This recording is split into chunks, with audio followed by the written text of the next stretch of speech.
Iran, Make Love Not War, Part 3, Tabriz and the Road of the Martyrs. At the border, I had no real plan apart from to go to Tabriz. Perhaps I would be driven further. Petrol, gasoline, is very cheap in Iran, so much so that I heard that it was smuggled over the border in spite of all the difficulties and dangers of being a gas smuggler. The cheapness of fuel kept the costs of being driven around Iran down to a reasonable level, though it was still costlier than the bus. At least once you'd paid for the car and the driver, filling up the tank wouldn't blow an additional hole in your wallet the way it does in New Zealand. The first thing we did, very shortly after hitting the road, was to pick up the driver's brother in a border town. He was to be my guide. There, I was confronted with a cigarette smuggling ring. I saw men stuffing cigarettes down their trousers. They do this at great risk.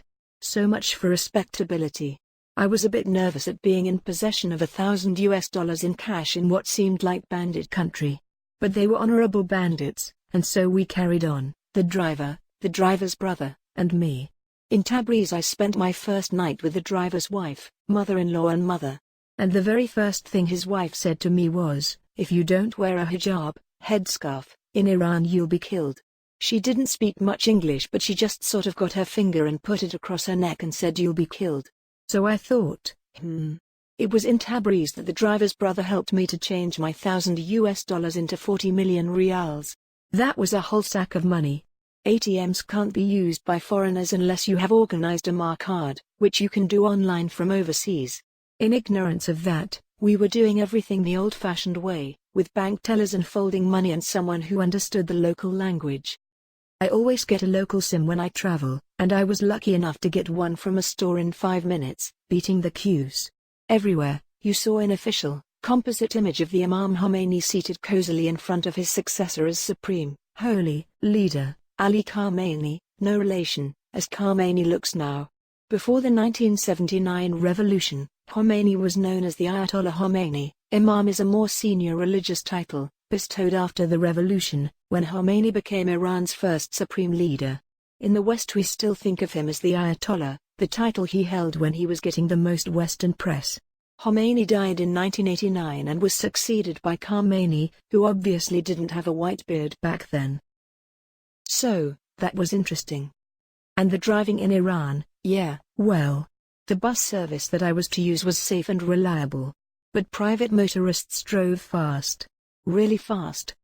In Tabriz, we went sightseeing, my first chance to see Iran.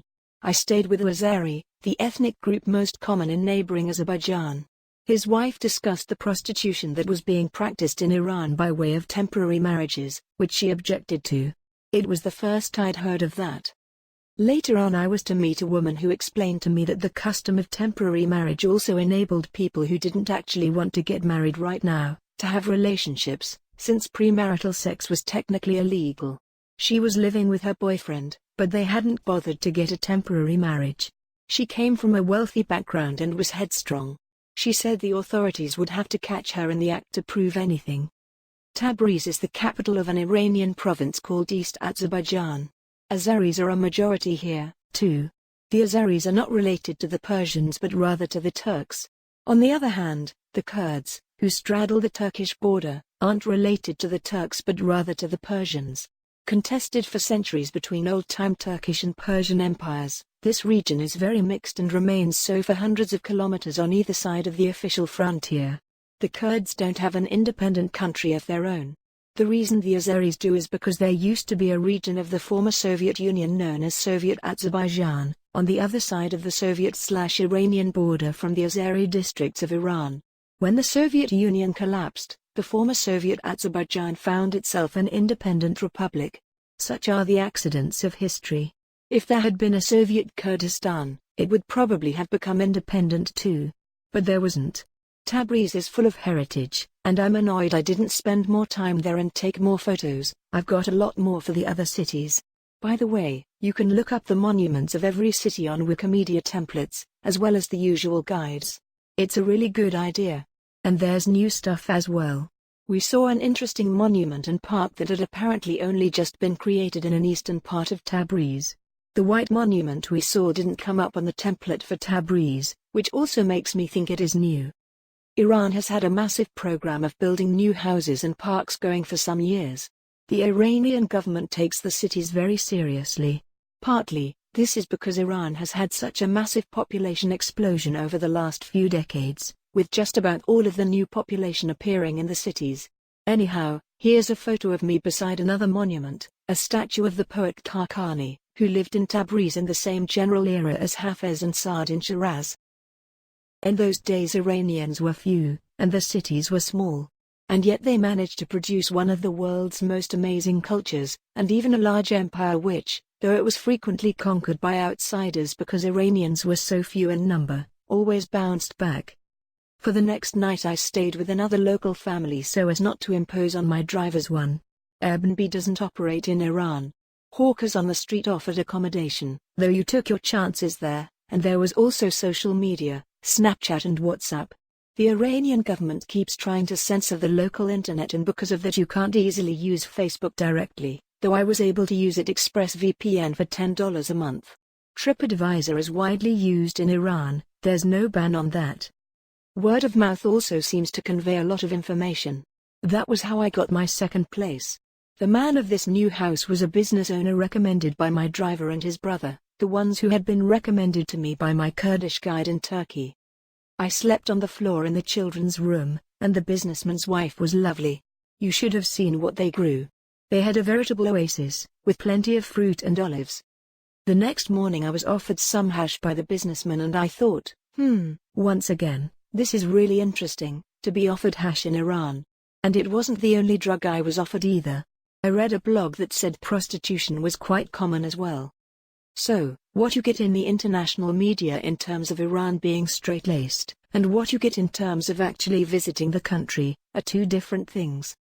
I guess it was like America during Prohibition. Literally so, for later on I ran into people who seemed to have no problem getting hold of booze, which is officially banned in the Islamic Republic of Iran as well, of course. So I wasn't particularly impressed, and I said to both my guide and my driver that I wanted to go to somewhere a bit more authentic and less westernized. I said that I wanted to go to Alamat, a famous scenic valley with a ruined castle overlooking it, several hundred kilometers further on down the road. Our growing band of travelers now included the businessman and a further addition, his mistress. We all went off down the road in the direction of the Alamat Valley in the one car. That pissed me off a bit, considering I had just met the businessman's charming wife, and yet now I had to be nice to his mistress, of whom he was very protective. Bloody hypocrisy. Plus, things were getting a bit crowded by this stage. Our original plan had been to hit the main road leading southeast to Tehran and then turn left after a short while to Gilan province and Rud Khan Castle, near the border with Azerbaijan, and from there to head for Alamat along the beautiful shores of the Caspian Sea. But the roads were too bad up there apparently, and it was going to take about 2 days to get to Alamat Castle that way. So, instead of the scenic route, we just kept on down the main road. Even on the main road, it really was a long drive. We left at about 10 o'clock and were still driving at 5 o'clock. Still, the drive to Alamat was fantastically interesting. They had photos of heroes lining the road the entire way. Iran was severely affected by the war with Iraq from 1980 to 1988. Nobody really knows how many people were killed in the war, but the government of Iran admits to losing 184,000 troops on its side. The war was triggered by Saddam Hussein making a grab for Iran's oil fields, which are in the predominantly Arab part in the southwest, close to Basra and also close to Kuwait. The war ended in utter stalemate and a UN-brokered peace deal that enforced a return to the way things were before. So, it was all for nothing in the end, except insofar as Saddam had been prevented from winning by Iranians, who got no credit for it from the West. At the time, Iraq was egged on by the same Western powers who would later turn on Saddam. In the 1980s, Western governments disliked the Ayatollah Khomeini even more than they disliked Saddam Hussein. Of some relevance here was the fact that the Ayatollah's regime had lately taken the occupants of the American embassy hostage, in the hope of achieving the extradition of the recently deposed Shah. I'll have a bit more to say about all that further on. Continuing along the road toward Qazvin, where we would soon turn off toward Alamat, we noticed that there was a bit of forest along the way. It wasn't the scenic route, but it was a really interesting journey. Or maybe it was just that I was new to the country. To be continued. If you want the whole story more quickly, check out my short book Iran, Make Love Not War, now on sale with 281 pictures and maps. Click on this image for a link to where you can get a copy. I also have my first book as a free download on my website heymaverick.com if you sign up for the newsletter.